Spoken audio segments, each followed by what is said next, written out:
I understand you've made up your mind, but you're not going to tell us. Yeah, I made my mind up a couple of weeks ago.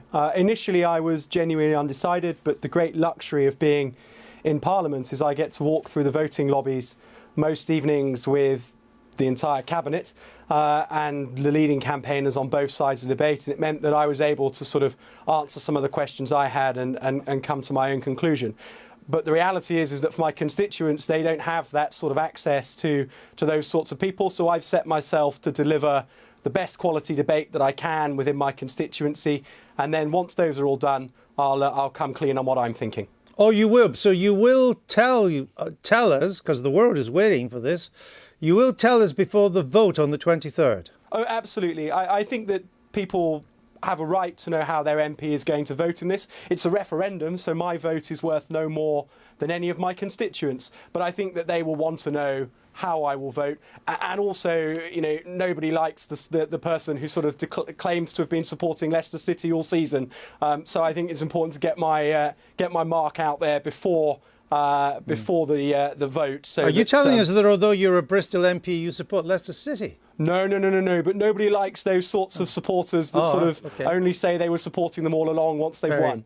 I mean, maybe people are suspicious that you're just waiting to see which way the wind's blowing in your constituency.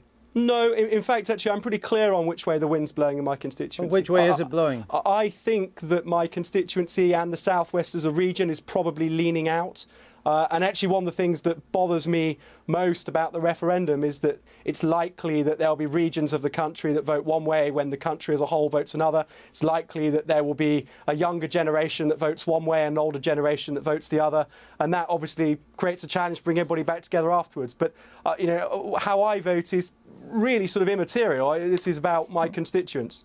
So if I was to put £1 on you voting to come out, I'd probably get my £1 back, right? Nice try. So that's a yes? It's a nice try. So have you got a date when you're going to make this public declaration? Because, I mean, I myself can hardly wait. Well, my mum too is very excited to know how I'm going to vote. Yeah, I know. Your mum's been on the phone to me trying to find out which way you're voting, and I've told her I don't know.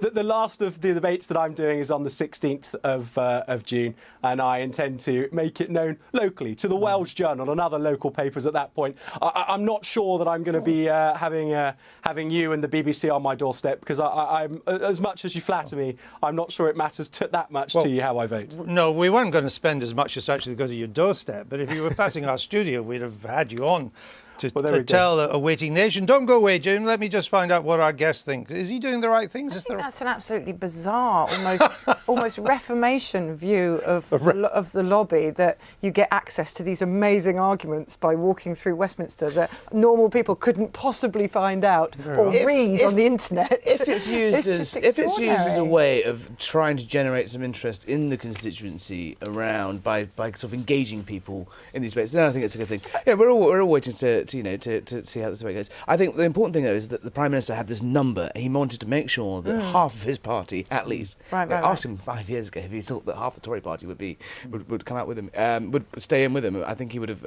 been slightly baffled. But the party is genuinely split. But he has got to that number now where half the party, more than half the party, is with him. All right. Yeah, you think he's got half the parliamentary party now? I think he has, yeah. I think he's reached this point where it's about I don't know what the official publicly declared figures. Okay. But Only just, I think. Yeah, only just, absolutely. Maybe finally with James Heappey, you've been listening there. Regardless of what you want to happen, how do you think the referendum is going to go on the 23rd? I suspect the country will vote to remain. All right. We'll leave it there and we'll wait for you to let us all know. Thank you very much for joining us from Bristol.